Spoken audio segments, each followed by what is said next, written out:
How's it going? Hello, Joe. How are you? Doing well. I'm just recovering from some jet lag. I think you're familiar with that as well. So Very familiar with that. I'm recovering from a cold. I actually waited until I got back to the Bay Area to get my cold. I didn't get it while you and I were traveling in Australia and New Zealand. I just went to a happy hour here and that was enough. But I that's think I'm enough. almost recovered just in case I have my teacup here. Oh, So good. we'll see. Well, you seem fine. So, well, it's good to see you again for the audience. Tanya and I were hanging out on the Data and Bytes tour, actually touring Australia and New Zealand. And then after that, you went off to, I believe, Singapore. So you got very That's right. discombobulated and you got a cold, which is a That's right. great consolation prize. For people who don't know who you are, do you want to give a quick intro? Sure. Yeah. So I lead product at a company called Clickhouse, but I've been, as like to call myself, like a serial product manager at several startups now. It's not the same as a serial killer, but still serial. How I fell into it, actually, I started off my career in computer science, and I, was going to grad school, and then somebody advised me to take a look at product management as a career, and I was like, "What is product management?" And I just kind of fell into it, frankly. But yeah, this is my third startup at this point. I would say I'm pretty specialized at kind of high growth, early stage venture backed startups. I prefer open source and data space. That's why you and I were at the Data Eng Bytes tour. So that's become my specialty What is it over about time. open source that you like? So that's actually interesting. So my first startup was not open source. It was a very typical B2B play. It was a company called Extra Hop based in Seattle. We sold at that time network appliances. That was the kind of the state of big data back then, right? You got to buy a big box. It's going to record all of your data. The box. And there was absolutely no, yeah, it was back in the data center days, right? I mean, I don't want to age myself too much, but like that's what would happen. You have a data center, you would put a box in, you will have a lot of hard drives, it will record your data. Sure, we'll have a UI. It'll look like Microsoft Windows 95, and it will show you some stuff. That was the kind of the state of the art back then. And then I found out, and we were competing with at that point, like Splunk was becoming, somewhat known Mm. in logging. And then I heard about this thing called the Elk Stack, and I'm like, what is this Elk Stack? And it was an alternative to Splunk. It was Elastic Log Stash and Kibana, just became kind of this new, sort of open source approach to handling your big data. And I was lucky enough to get into that company at a very early stage. It was a really interesting learning experience. And that's when I became familiar with open source. Until then, I don't think I even had a GitHub account. Like I had no idea. I was an engineer by training, but in a very traditional sense, I've never been involved with open source. But that's when I really fell in love with it as a product manager.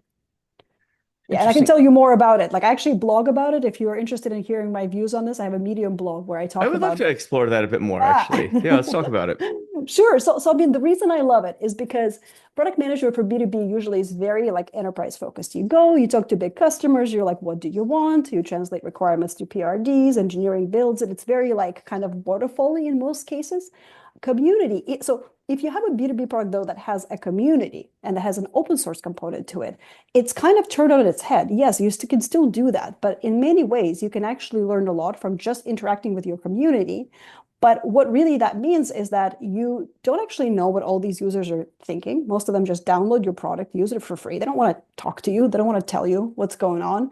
And you kind of have to bring in elements almost of like consumer facing product management to it. You have to like measure the sentiment of your community, the size of your community, try to kind of like survey them or involve them in some sort of, like interactive events to even understand who they are and what they're doing. And I find that, first of all, very challenging and challenges invigorate me. But also, I find that a huge amount of innovation comes from your community. You, as a product person, I mean, you almost have no control over where your product is going to go, where the open source Mm, project is going to go. And I love that. And this is, I think, why open source thrives, is because so many directions come from this innovative community. So I personally will never go back. I think I'm going to really struggle, even working for like a new age, like modern SaaS company without an open source component, because it kind of hooks you, frankly. You're that's always like, really what is that interesting. community doing? Yeah. That's interesting. What do you think are the challenges with running products at a company that does open source but also has the SaaS version of the product? Yeah, And so what that's are an the interesting one. tensions? Yeah, this is actually kind of a hot topic, right? Like with open source, like what licensing model do you choose? Do you make it restrictive? Do you, right from the get-go? Basically, do you make it not Apache 2 or something, very permissive so that you stave off the threat of somebody else taking your IP and hosting it, if that's your Right. primary go-to-market motion, which it is for us at Elastic, at ClickHouse. And as you know, it was for us at Elastic, and there's Yeah. been a lot of said about Elastic's journey Hmm. there. I think it's so I think it's very interesting. A lot of companies today start with more, I would say, restrictive models. They start actually with like Elastic license or SSPL, and they just basically say like, we're going to take this tension off the table. We're going to have an open source community. We're still going to have a very permissive license for people contributing to the project, using it. But if you're a hosted provider, that's it. Like we're going to be the only source of that, and that's going to be our go-to-market motion. And I think that's a very um, fair place to start today. But it does frankly limit growth, especially of infrastructure Hmm. like products. So if you're a database and you kind of try to go that route, some have been successful. Mongo is a good example, but many databases today actually are Apache 2. And Hmm. even, like foundation driven. And I think that's because it takes a long time to build up a product like a database. It takes a very engaged and serious community. And it's pretty difficult to do that with very restrictive license.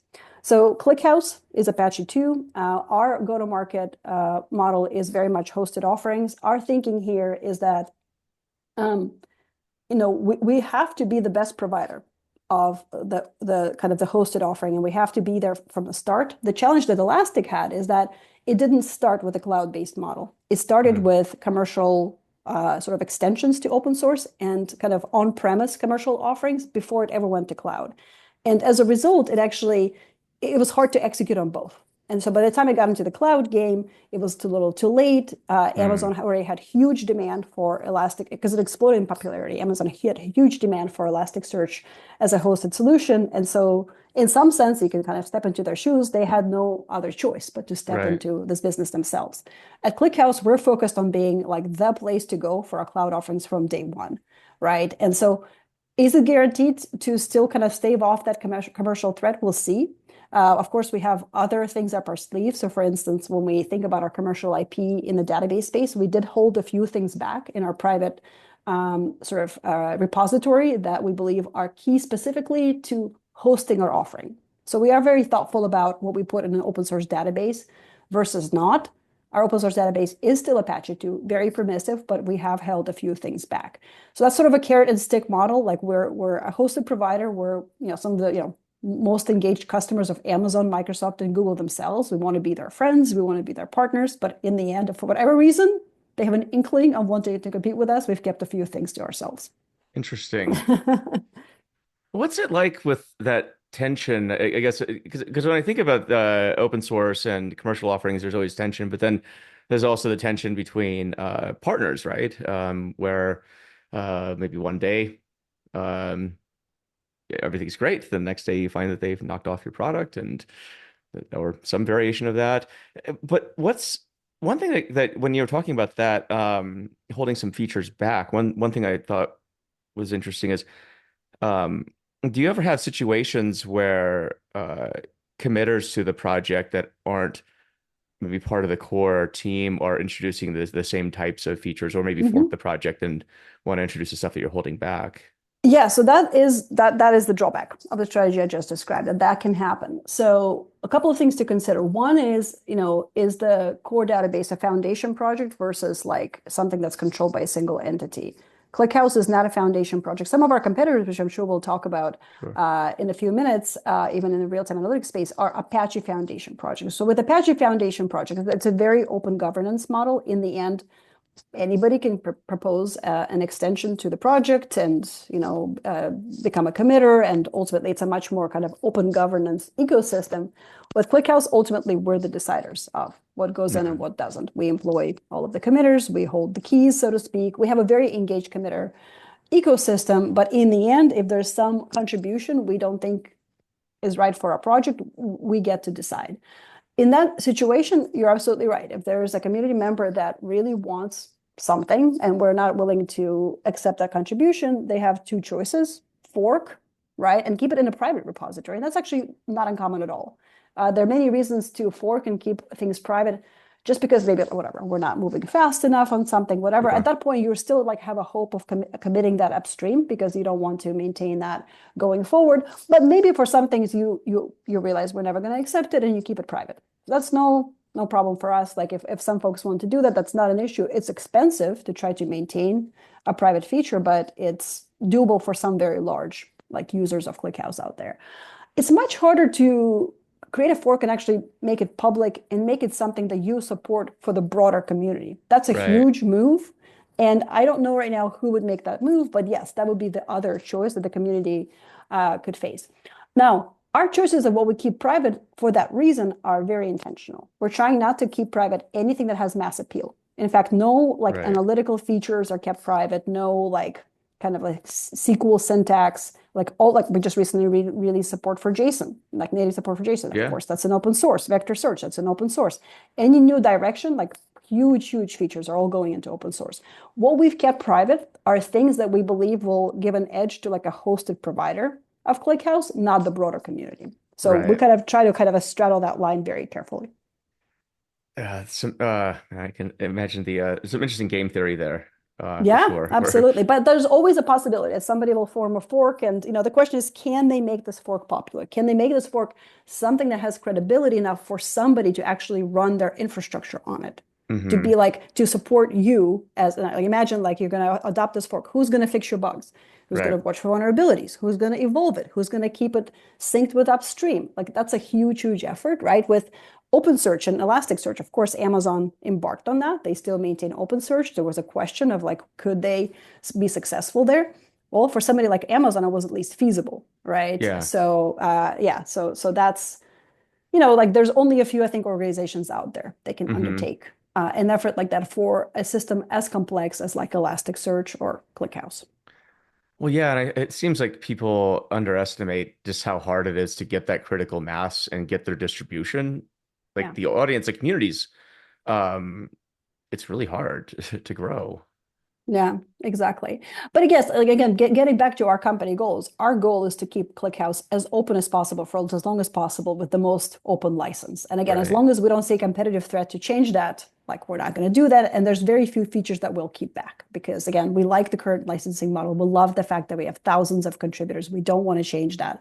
While we're not a foundation, we try to maintain as many foundation-like aspects to how we manage our contributor community. So there's a lot here that we want to keep. I want to keep, right? Yeah. And again, my hope is that by getting into the cloud game early and being a strategic partner, for instance, to Amazon, some of their top partners alongside Snowflake and others, well, there's less reason for them to honestly go into this business, right? In the end, Hmm. they're serving their customers. If we're meeting the needs of their customers, we have a reliable cloud service that meets the customer needs. Their reps are making money because, obviously they have Hmm. comp plans to sell our solution as well. Everyone wins, right? Everyone So wins. maybe that is the future, right? It's just like get into the cloud game very intentionally and early and be the best hosted offering and the best partner to say Amazon, Microsoft, and Google and others. Ali Cloud, that's another, cloud provider with whom we have a relationship.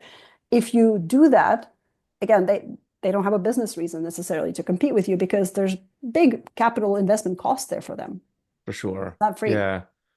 Yeah, as far as I know, like Snowflake, I believe it's built on AWS, if I'm not mistaken, or something. Well, So, they provide their service in all cloud providers, much okay. like we do. You kind of have to, right? Like when you're an Yeah, infrastructure provider, you have to be in all clouds, you have to be in all regions, you have to be where the right. data sets and the rest of the infrastructure is because you can't move all of this around. It's just the data Sure. is too big.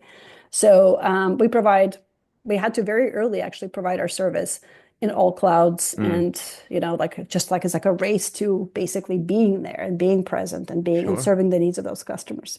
Right. Um, it's really interesting. And so I know we're going to talk about lake houses. This is sort of the topic du jour and open table formats.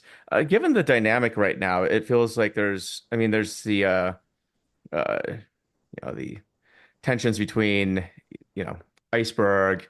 I think there's some questions about what the acquisition from Databricks of Iceberg means for the greater ecosystem.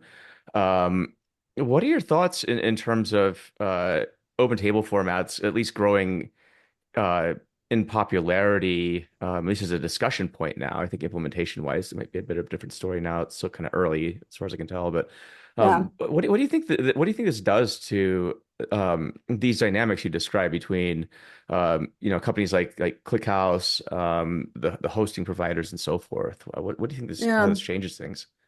Well, Joe, before jumping into that, do you think could we maybe just kind of go back for your listeners Yeah, who maybe don't know like exactly like the ClickHouse architecture and the use cases for? I was going to let's talk about maybe it. walk through kind of some of the history of just OLAP and like analytical Yeah, databases, let's and get now we into can it. get into it, right? Because I mean, this is really top of mind for me. As you know, like on the tour, I was talking a lot about the Oh yeah, open data formats, why I'm personally excited about it. I have a personal perspective there, and there's like an industry perspective, of course, I can share. But maybe stepping back, right? yeah. So, ClickHouse. It's a real-time analytical database, which is a bit of a mouthful. Like, what is real-time? What is analytical? So let's start with analytical. Actually, the role of analytical databases, there's a long-standing kind of thread of architecture evolution toward analytics. If you think back to like the original data warehouses, that they were more built for transactional workloads, row-oriented storage. You put a bunch of transactions in, you build some reports, really focused on reporting, right, as opposed to analysis.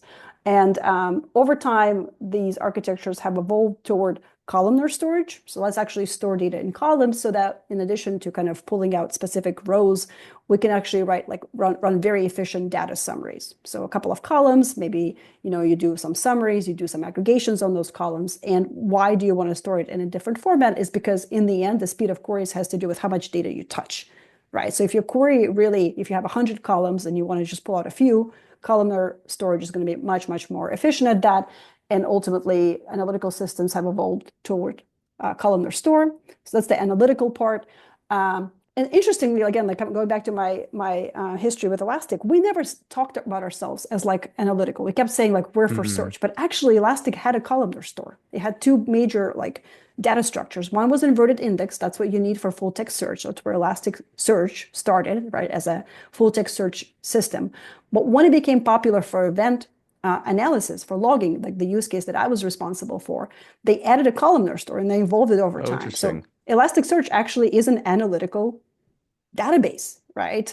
They call it search just because like messaging marketing, we'll get into that, like the role of marketing in terms of Right. confusing technologies, but it's an analytical database, just like ClickHouse. And actually, ClickHouse started replacing some of the workloads for Elasticsearch. That's how I became familiar with it Oh, interesting. in my career at Elastic. Yeah. But the real time part of it is actually interesting because, like, what does real time mean? So let me going back to kind of the data warehousing ecosystem. We had your traditional data warehouses, eventually cloud data warehouses involved with Redshift, BigQuery, Snowflake. And what was interesting about cloud data warehouses, two things happened. One is these workloads that were previously, I think, kind of locked away in specific business units because technologies, again, like IBM, like Oracle, very pricey from a licensing perspective. Fewer people were trained up on it.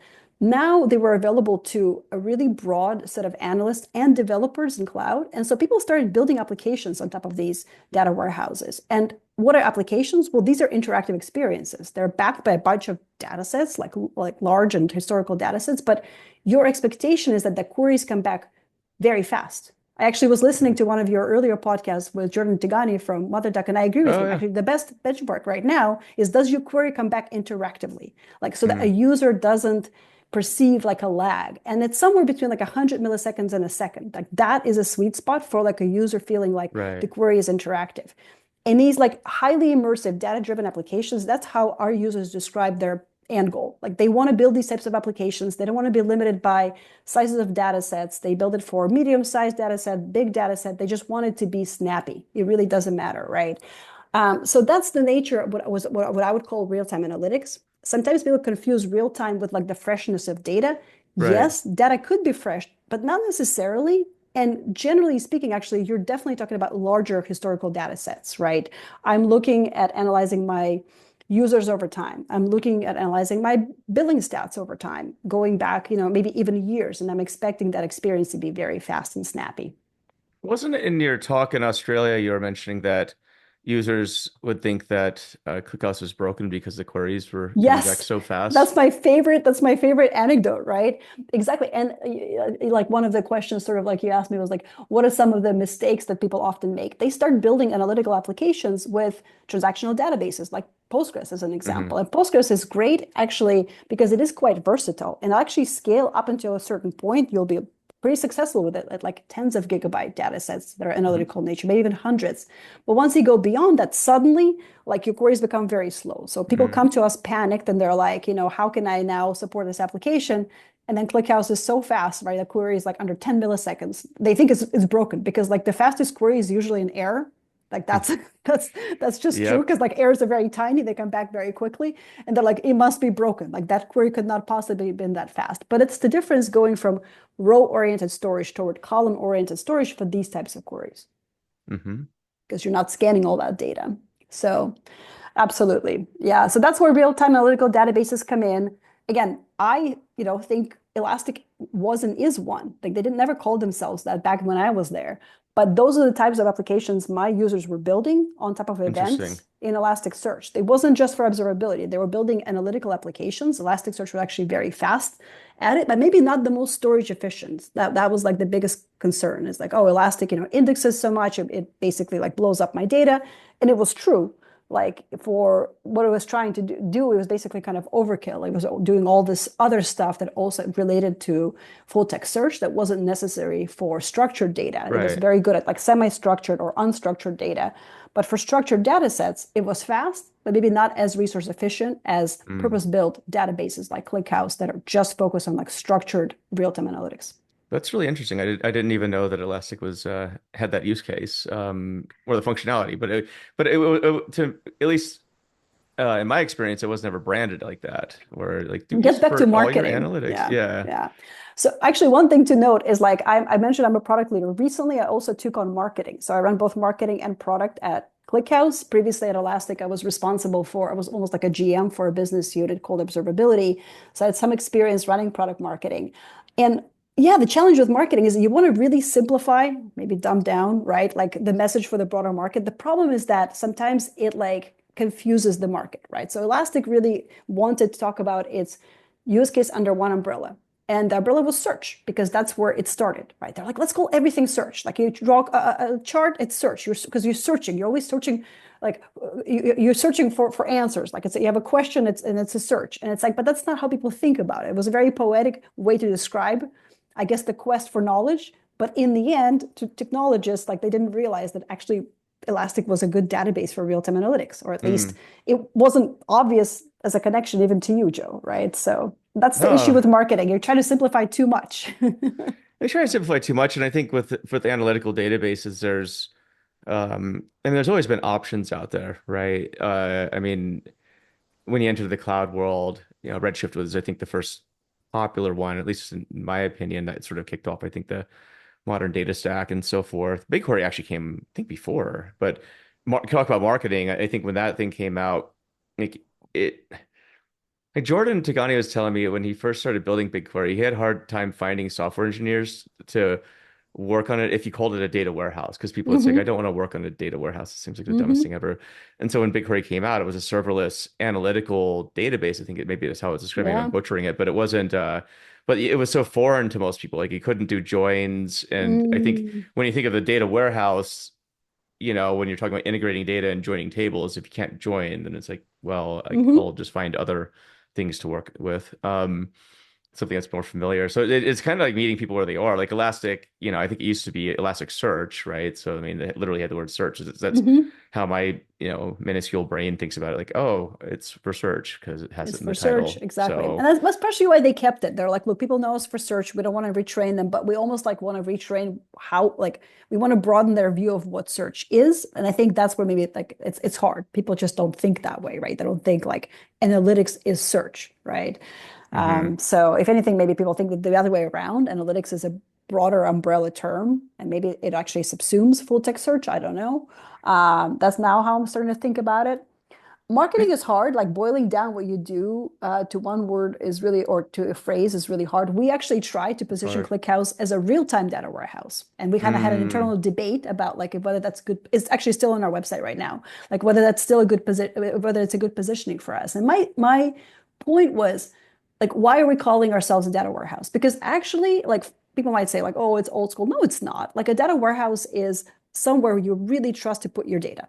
Like mhm. you trust it, right? This is and ClickHouse, it's built for, big workloads, meeting workloads, anything that really is important to you. And you can trust it like to store your data, not lose your data, and to run, queries in a very robust way on all of these data sets. So I actually think the term data warehouse has many very good connotations. And in fact, if juxtapose it with the word real time, then you're like, wait a second, but data warehouses are not real time. Well, they are if they're ClickHouse, right? So I actually really like that positioning, but I don't know.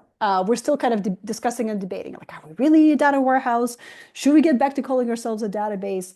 It's never ending debate, Joe. Well, it's Do you have a interesting because, perspective? well, I mean, the way you described real time in the low latency query sense is something I actually Mhm. never even thought of. Because to me, it was all about, data delivery, frequency, yada, yada, yada, freshness. But you're absolutely right. I mean, if it feels like you're a part of the query, you know what I mean? Like you're querying and it Yeah. results come back instantaneously. Like that's a pretty magical experience because I think most of us, come from the Stone Ages where uh, queries might run for hours. Yes. I remember queries that jobs that would run, geez, like Days. a full day and way more. Yeah. Yeah, and it's just like, and that's fun for nobody.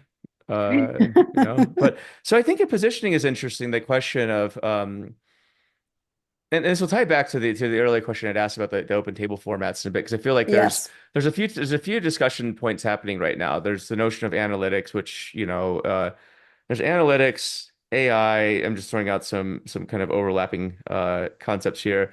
Um, integrating different types of data together, right? So your earlier question about analytics is a really interesting one. Like this is text search also analytics, or is analytics the subset over here where it's about reports, or like Yeah. what is analytics? And I feel like the whole question of what is, I guess, X, everything's sort of changing right now. In the talk I was giving in Australia, it's really what I see is like this. There's definitely a fusion of different things happening right now where um maybe it's well for the Yeah. last it probably was happening for a while. I just didn't know about it. The polyglot use cases, hybrid use cases, where real-time something or other could mean a lot of things. Analytics, for example, like what exactly does analytics mean in this context where you have Hmm. AI, Hmm. search, all this other stuff on top of it? Is it low latency? Is it the ability to ingest streaming data? Is the ability to query text data now or with an LLM or Hmm. vector, right? Because you mentioned vectors now, and that's a big Yes. thing. So it's like, um, yeah. So I mean, I'm actually writing about this in my book right now, in this chapter on analytics, and the whole question was coming up, like, what exactly do we mean by this word right now? Yeah. Because it feels like it's, then you throw in open table formats under the hood, and it's like, what's this ar analytical architecture that we're even talking about at Hmm. this Hmm. point? It feels like there's just a lot of Yeah. moving parts as we speak. So, And this is what makes this space very exciting for me right now. We're absolutely at an inflection point from an architecture perspective. So let's get mhm. back to the open data formats because that was my talk in Yeah. Australia. And actually, I wrote a blog about this a year ago now. I called it. I tried to kind of have a catchy title. I'm like, let me see what I can come up with. I called it very dramatically the unbundling of the cloud data warehouse. It sort of got noticed, but anyway, maybe it was before its time. But my like what I saw even back then, I was about 2 years into my ClickHouse career. And what we were seeing at that point is that, first of all, data warehouses that were monolithic in nature, that didn't yet embrace the open data format ecosystem, were starting to be leveraged with multiple use cases. Some of those use cases were real time in nature, and folks were realizing that, this workload over here is sitting, say, in BigQuery or in Snowflake, and it's either not fast enough or not cost efficient enough. Why is it sitting over here? Let's move it out, say, Right. into ClickHouse. And so that's what we were seeing. But even at that point, coupled with that threat, like the question in my mind was, okay, but what's the like eventual conclusion of that? Are they going to move all of that data to ClickHouse? Well, not necessarily, right? ClickHouse is not built for, like you said, like multi-hour reporting that runs for days or many, many hours. Like I wouldn't recommend anyone to move that use case to ClickHouse. So what's the like natural conclusion of that? And at that point, at least for me, it was pretty clear that our most visionary customers were actually coupling with moving these real-time data sets to ClickHouse with adopting a open data lake architecture instead of a more monolithic data Mm, warehouse. Even at that point, Snowflake was going into that direction with Iceberg. Databricks, of course, has been talking about it for many years and basically saying that like a data lake is the right architecture to go to, so you're not duplicating all these data sets and you're exposing them to multiple audiences. And I feel like this is where we are right now. And so I think that begs a question of like, what's the future of like real-time databases? Do they stay kind of vertically integrated or do they mm, become query engines on top of open data lake formats? And, from my perspective, as somebody again who kind of grew up in academia, the most satisfying answer would be that everything moves to open data lake formats because it's just clean, right? Like we have all these open formats, you index your data in it. Hopefully, they're kind of like um, optimized in different ways for all kinds of workloads. So we don't need to have a proprietary format that, for instance, we have on ClickHouse is called merge tree. And Apache Pinot or Starchy doesn't need to have their format, and Druid doesn't need to have their format. Like we come up with some amazing format that's great for real-time analytics. It's indexed on objects. At this point, almost everything has separation of storage and compute. If it doesn't, it should, yeah. right? So at this point, like we kind of all agree on a format, and we are just query engines on top of data lakes. That would be the most satisfying answer. The only thing that gives me pause is that we know from open standards how hard it is actually for industry and for technologies to agree on standards. And we see this play out right now with Iceberg and Delta Lake, like as a great Hmm. example. They're kind of similar, but not the same. And now we know Databricks are quite popular and they're going to have a unified format eventually. I really hope so. I really hope they do because otherwise, again, you're splintering the community. But the challenge with that is that format is still more optimized today for kind of more batch oriented and kind of offline analytical workloads as opposed to real time. So I think the question in my mind is, will we as a community be able to take, say, Iceberg? Let's just say it's going to be Iceberg. Like we're just going to pick one, it's Iceberg. Can we first of all agree on that? And can we evolve then to push its limits more toward real-time use cases? If we're successful, then yes, ClickHouse, Elastic can just become query engines on top of this open data lake ecosystem. And at that point, we kind of like it's almost like we shift left on like where we innovate. We innovate on how fast we can process queries. We innovate maybe on the actual solutions that we bring to the Hmm. problems, right? And honestly, that would be good for the industry because like there's going to be kind of a commoditized solved problem, which is like how do you store data, right? And that is now solved. We've now had decades of investment in it, so why not, right? Right. And everybody kind of shifts over to this other domain of innovation. That would be the dream. I don't know how long it would take to happen. Um, yeah,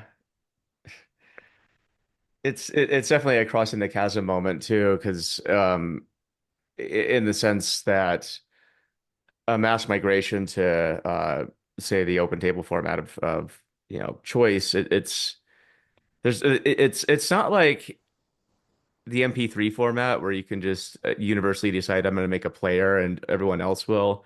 There's a lot of legacy infrastructure and just data kind of thrown everywhere, as you know. And so I think that's the hard part is, okay, so we have a lot of investment, say, in the cloud data platform X. Um, it's not, the storage is relatively cheap. Like, what's the advantage of us moving to this other system? Because it's like that's the main thing I think is just the typical organizational lack of momentum on most IT projects. Is Well, I think one of the big blocks, in my opinion. yeah, storage might be cheap, but for what I hear from our users, the biggest headache is actually syncing data back and forth and keeping Yeah, it synchronized. That's the biggest, like all of the ETL, ELT tools, data quality. Like the reason people don't want to keep maintaining that is that's the hard problem.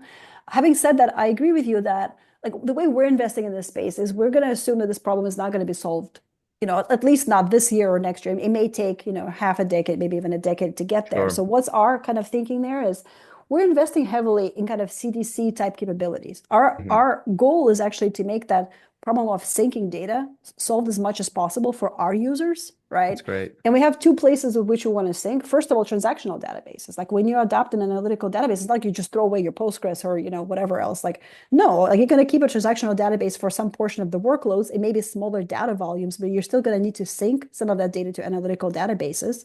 So we recently acquired a company, PeerDB. It's actually also Oh yeah, based on open source technology, but they have a cloud offering that we're integrating also into our cloud offering. that's cool. So we have both solutions, but it's focused on right now just only Postgres CDC. These are Postgres committers that like were like, okay, we're going to build the best Postgres CDC out there, and we just like really mind melted with these folks, and we said, That's so okay, cool. let's adopt and let's like make that a solved problem. The next thing we're going to do is CDC from Iceberg. Like we're making big investments in being a good query engine type of Iceberg, but let's not assume right now that it solves everybody's problems. And for some time, our users may need to sync tables back and forth. At least we want to make that part kind of as seamless as possible. And we'll see. Hopefully, we can help the community if we end up open sourcing that bit as well. Right now, honestly, writing data to these formats as well as syncing them it feels like the tooling is still quite esoteric. Yeah. So that's where I think we're going to invest trying to make that easier because I think in the near term we're going to need that. Oh, that's wise too. I feel like the data integrator space, the ingestion and syncing space, like that's ripe for uh some new entrants and some new thinking for Yeah, sure. Yeah, yeah, yeah. But again, like we're the way I think, and then like the way we think is like very kind of user and customer focused. Like in that's the cool. end, like, I really don't like to build anything without having at least a few users tell me that they absolutely, not only just that they want it, like, wouldn't it be Yeah. nice? No, like they need it. Like the biggest thing they need from me is X. And then they become design partners. We actually, Hmm. if it's an open source, sometimes we have users that help contribute to our features and help us build it together and definitely help us test it in like a real world setup. Because again, we don't have, we have a data engineering team, right? But it's not like we are at the scale of some of our customers, and so it's important to kind of stay true to real users when you build features. And yeah, so that's kind of my approach. And so with That's CDC, cool. the reason we invested in it is because that was one of our number one asks, from the Mm, community as well as like our commercial customers. And same with the data lake ecosystem. Like our users started telling us, we can't adopt you if you don't improve your story for, mm, say, Iceberg, because we're moving to this and like it's just table stakes. And so once we started hearing that, we already had a feature contributed by the community with support for Iceberg and Delta Lake. But once we really understood like the importance of enterprise grade support for data lakes to our customers, we moved on it, even more intentionally and like staffed the team to focus on nothing but that. wow. Yeah. How do you prioritize what to focus on? It's interesting. I was thinking of like random like bits to bring into our conversation. I'm actually, like I do, like I work a lot. I'm like, what am I going to say that's interesting? But recently, I read an interesting book. At least I found it interesting, called Essentialism. Have you read this book by Oh yeah, I chance? have. Okay, it's Yeah, a pretty famous book, but I read it for the first time recently. it's awesome. And as a product manager, I keep thinking of myself as like I'm very good at prioritizing. Like I'm great at prioritizing. That's my job, right? I create lists, I stack rank them, I try to create like top 5, top 10. After reading that book, I realized I suck at prioritizing. We all do. Like we all like to say Yeah. yes. We say yes to too many things. And like I really kind of took a step back and like I looked at my current sort of like teams and priorities and like there's like dozens and dozens of things. And so I kind of wound it back. I'm like, guys, how about we come up with top 5 cross company priorities? 5. Why 5? Because I can still remember 5. You get to Hmm. 10, I'm going to start forgetting. Like my brain is getting old. You know what I mean? Like literally we went back to the basics. And like I want everybody at the company to wake up. And if I say like, what's our number one priority? I want everybody, including like our CEO, to like anybody to know that, right? So we're kind of going back to the basics. We have a very agile and quite well-staffed engineering team, but at the same time, some of the troubles that I've seen at companies, especially as they scale, is they can't agree on their top priorities, and teams start kind Mm, of fighting over, well, that is not my priority, that's your priority, but my right. priority is over here. That's where like things really break down. And so I'm all about transparently and ruthlessly naming things that are too big to fail. What's number one? If there's only one thing we do next year, what is that? So anyway, in the end, that's how I prioritize. I already mentioned customers in that equation. I don't want Right. to get up in the morning and even with all of my insight be like, these are the priorities that I always want to check. And in fact, coming up with like our top 5 list actually for our core database investments, I took my list to first my product manager that's working with that team. Turns out that his list and my list did not fully align. That was already scary. Like there were a few things on my list that he didn't have and vice versa. Then we took it to like another product manager. Again, we had to like go through this exercise. Then we took it to our field, our like most, like seasoned solution architects. Again, like we had to, so like it was a very interesting process of realizing everybody had slightly different top like understanding of top 5, and that's exactly where the trouble starts. Because like there Yeah, was something on my list that was my favorite child, that was nobody else's favorite child, and I'm like pushing for it, and they're like, "Why are you pushing for it?" So that's why I actually think it's super important, whatever your priorities are, to be very explicit about it, and don't assume people share your priorities. They don't. They most right. likely don't. Oh, that's for sure. It reminds me of the Warren Buffett. Have you heard of the avoid at all costs list? No. Mm-mm. So as the tale goes, Warren had asked his pilot one day, I think it was like, you fly me around a lot, but what is it that you want to do? So why don't you write a list of like the just write what you want to do in life, And so he's like, then just pick I think maybe we'll pick 5, for example. So why don't you prioritize these things and draw a line under the number 5. And those are the things you need to avoid doing at all costs until you've, knocked out the top 5 on your list. Yeah. Um, I but need to read that. I'll find the link right now, but Yeah. it's one of those exercises. I mean, I've been doing that in my own life for prioritizing stuff, and it's been very clarifying because because you're absolutely right. Even on an individual basis, when you're prioritizing stuff, it's like your list gets to be Yes. really, really, really, really big, and your chance of actually doing anything productive starts Yes. declining. Uh, s- Yeah. So just gonna bring so definitely share that link with me and maybe we can put it in the show notes. So I did start applying this to my personal life as well. To your point, like we have kind of like an asynchronous stand-up on my team because what is my team? Product managers who then end up working with different engineering teams and product marketers who also like so we all are almost like a tribe and then we work with different parts of the company, be that different parts of the field or different parts of engineering. So instead of having like a physical stand-up, we have a virtual stand-up where everybody hmm, kind of puts their kind of like whatever priorities. At least we know what everyone's focused on. So when I prepare for that, whatever async stand-up, sometimes I start writing my list of things and I'm like, there's like 50 things on this list. At hmm, that point, I know that I'm trying to do too much. I'm either overstuffing even my own to do and I need to like just say no to yeah, certain things altogether. Because as a leader, I have to be very careful because if it becomes a priority for me, usually it rolls down to my team. So I sure. actually first ask like, is this even a priority for me or the company?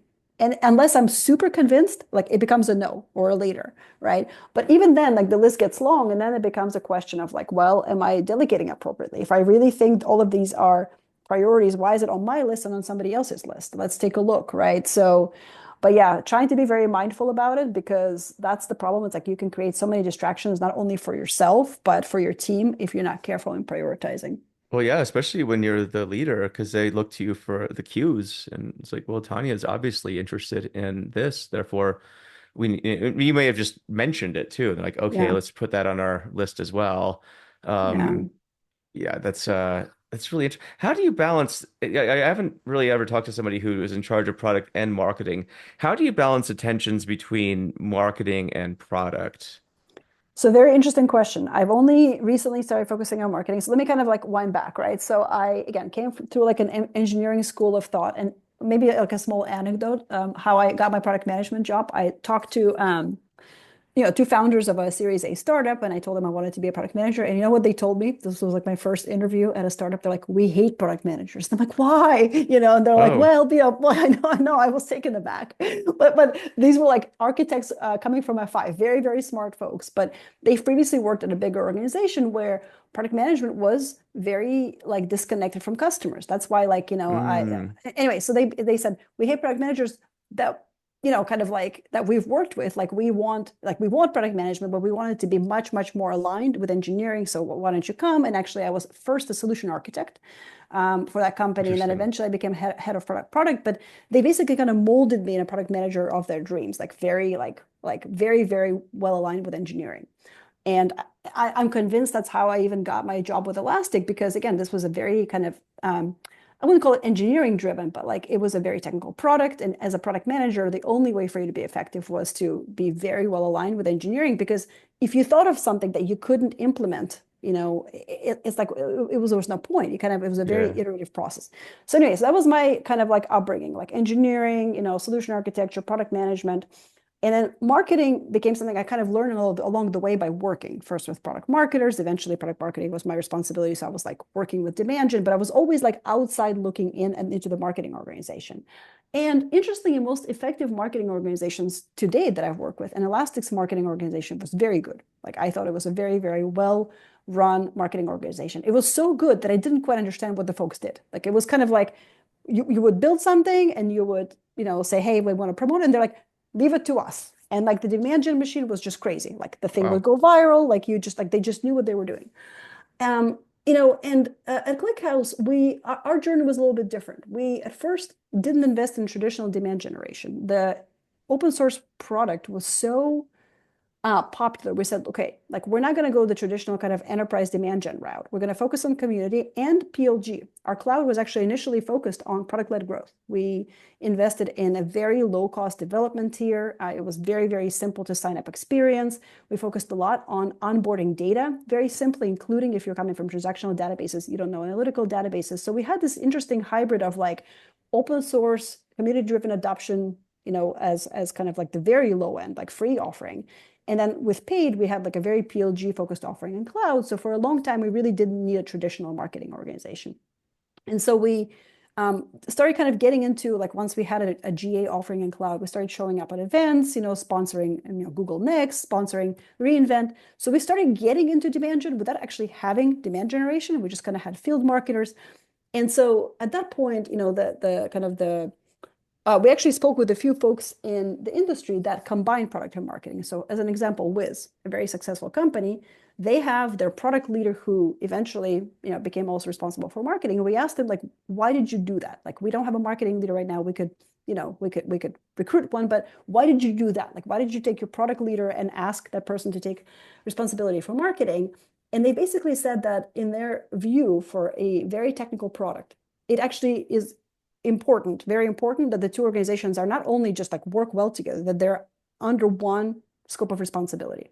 It leads to much better alignment. It leads to actually a more lean organization. It Mm. leads to product managers and product marketers being a lot more aligned and understanding which channels they use actually for demand generation for their products. So they're kind of become end-to-end, almost like GMs. And I just really bought into that model. That's been kind of my thinking going, like my experience in the past was okay. I was like, like I pass this to like a team and they do something, but I don't know what they do. Hopefully they've done everything. But I was always like, but shouldn't I know like what ads are being run for my product? Shouldn't I know that? Like I'm building a product, but then somebody is creating some ads. Shouldn't I know that? Like, shouldn't Yeah. I end to end have that ownership? And that's the kind of organization I want to build. So ultimately, I That's cool. I accepted this responsibility because I really see for like products like mine, like that are very technical in nature, marketing has to be technical as well. Like ads Hmm. still have to make sense. And kind of how we approach, both community and PLG and enterprise demand has to make sense. And I want all of my PMs to ultimately be kind of accountable and responsible for that end to end. And so the kind of demand gen organization I want to build is in service of that. That's a lot of stuff to keep track of. Yeah, it is. But I mean, Yeah. it is. But now that I'm digging into again like this area of demand generation, I feel like it's doable, right? Yeah. And it's possible. Oh, for I don't know sure. why we haven't done that. I don't know. No, I mean, it makes sense why you'd want to do it this way. And in fact, it's to me, it feels like the right way in the sense where you have, if it's executed well, you have total alignment, right? And there's Yeah. there's no ambiguity. But then I guess it comes back to your priority list then, because now it's the priorities have to sort of intersect between all these different. I hate to use the word swim lane when we're talking about trying to unify things together, but I guess Mhm. it's maybe how I think orthogonally. But Well, I mean, not every interesting. not every like marketing campaign is going to be product aligned. Like what I've described is like the workflow for like shipping a Okay. feature or new capability. So I do think that Yeah. a product manager ultimately should own, and that it may mean you need more product managers because each one has more, again, like sort of horizontal things that they have to do, right? They don't only just prioritize, right, and work with Right. engineering to build something, they have to launch it, and they have to then ultimately like be responsible for the outcome of that, like closing Right. the loop, like what's the market reception like? Is our Mm. demand generation campaign resonating? Are we bringing in the right leads, you know? So they do have to think about it and worry about it, but that's only from a launch perspective. You're going to have many more kind of horizontal campaigns that don't require as direct of engagement from product Mm. managers. So you may have, again, a competitive takeout campaign that may use, some things that you've shipped in the past, but, is kind of orthogonal to that. So I think you can combine the two. Yeah. But I do think one benefit of aligning the two orgs is like the product launch workflow that I just described becomes much more seamless. Mm. So at least that's what I see. Because again, like as a product manager, I've always wanted to see that part. Like I've always wanted to close the loop, right? But just the organization was built in a way it was like, no, no, no, that's not your job. Like just write up like the product marketing spec and kind of leave it to us, right? Mm. Not for any bad reasons, just like the organization was structured differently. And so I think that it was just much more difficult to go and be like, well, can you show me the ads for my product? Like it was not a thing. Interesting. Yeah. So how do you keep yourself close to the ground and I guess close to your users? You personally in your role. Yeah, so that's a good question. I try to make sure when I look at my calendar, so actually I do scrutinize my calendar very carefully, like, weeks in advance. Like I don't have an executive assistant that helps me with my calendar. I look at my calendar because I believe that the way you sort of like structure your time and even the white space you leave on it determines your own to a point of to-do list, like your own focus and productivity. The calendar should basically be a reflection of your to-do list. And so for customers, for instance, if you don't have any customer meetings on your calendar, you're not staying close to your customers, Hmm. right? In the end, I don't think you can understand your customers if you don't spend time with them. In addition to that, I think there's limits to kind of virtual meetings with customers. I do think you Mm. have to spend some in-person and on-site time with your customers. This is partially why I make time for travel. It takes me Hmm. out of my regular workflows, but it like immerses me in sort of like the milieu of customers and what they do and kind of like almost like in their world for a while, like shocks me into the reality, which is needed. So I try to do that at least, once maybe if not once a month, like every other month or something like that. That's the only way I've found. Um, Another way I've actually found to do that is try to write on something. Like I do challenge myself to try to write on a topic, and I quickly realize that I'm lacking like understanding of something in depth. Like when you have to actually like you're a writer, so when you have to actually produce something you're going to put on paper, it's one of the most I find frustrating processes because you realize kind of inadequacy of your own like thinking and the clarity of your own thoughts. So I do try to challenge myself to write something down, That's and in the awesome. process I realize, wait a second, I actually don't understand. I don't understand sufficiently. I don't understand enough, and I need like outside input, which often comes from my users and customers because Hmm. ultimately they're living the reality. One last thing I do is I do message testing. So to your point about Mm. like taglines, they really should come from customers. I actually had this conversation this morning with my designer. She was like, why don't we send an email to everybody at the company asking them for a new tagline? I'm like, we could, but I actually don't want to because we are not our customers. We may think we are, but we're not. And we actually should send that email to all of our customers if we want, like, like Yeah. speaking sort of like virtually. Maybe it's not going to be an email, maybe it'll be a bit like more like a survey. I actually, the most clarifying words in terms of describing what we do have come from our users. Like in Singapore, we had a user, like a voice of the customer panel where we invited, there's two actually. One was kind of like at the more executive level, like basically like CTOs and CEOs of companies that have invested in our cloud or, have been a part of our community for a long time, as well as practitioner level. So I led the Hmm. practitioner level like panel, and I still remember like one of the customers, like I said, like, is there anything I didn't ask? Like I had a bunch of questions, they answered them, they Mm. were great. And I was like, is there anything I didn't ask? And one of them raised his hand and he was like, like just one thing I wanted to say was that what I appreciate about ClickHouse is attention to detail. And then he described what he meant. He was like, look, like you're like even your like command line client, it's like built with so much love. It's like almost like a cockpit of like an experience, even though it's just a command line client. Like, you start executing a query, and if it's a longer query, it like gives you this progress bar and like whatever, it gives you all this information about the queries that you've run. And interestingly, our CTO and founder, Alexei, That's what he says when when people ask him like what differentiates ClickHouse. He actually says attention to detail. And it's interesting that that user like came up with it in his own kind of way. And I just find it so Interesting. fascinating the way users describe like value proposition, why they love products. Anyway, that's kind of a long answer to your question, but like I just love talking to users in any context because you get so much from it. It's not just like product insights, it's like marketing insights, worldview, everything. Hmm. No, that's super key. That's awesome too. I think Yeah. it would be easy for somebody in your position, I think, to delegate that to whoever, but Well, no, my team should be actually immersed even more in these conversations in some way, especially like if you're a full-time product manager, you should be talking well, yeah. to half a dozen customers every week, Yeah. But what I mean is like but just yeah. completely avoiding the conversations and just being like, well, that's your job, not mine. I don't Everyone need to should be talk to talking to anybody. Yeah. customers. I mean, like customers are why we exist. Like Hmm. it's, and users, customers and users is why we exist. So everybody in an organization should be talking to customers. But yeah, Absolutely. me and my role, absolutely. Yeah. Well, cool. I know we're coming up on time. But thanks so much for the conversation. I Yeah. learned a lot. And we didn't even talk about AI that much. We didn't even Look at talk. that. I think we may have mentioned it a couple Did we times, mention it and that much? Okay, I yeah. guess a little bit. Yeah. One thing you didn't ask me was like, what am I excited about? One thing I'm excited for actually What are you is excited about? Yeah, hopefully, well, let me ask you this. Hopefully the AI hype is dying down a little bit. What do you think? it is. Yeah, It is. I think as more and more people use. Well, again, I always, sadly, machine learning and all the classical stuff's lumped in with now AI. But I think that's the right. latest generative AI hype cycle, I think, is dying down, which is fine. I mean, there's a lot of utility to it, but I think there's been this misnomer that it's Yeah. going to like transform every industry, and so forth, and it's not there yet. So, what about I you? agree. Well, so I agree. And so we actually never jumped on the bandwagon of like being like the next like AI database. It was actually funny to watch our like other databases in our space. I do like a review of messaging for Yeah, like databases. And last year there was a few examples where they just like went all in. Rockset was one, like, oh, we're the AI yeah, everything.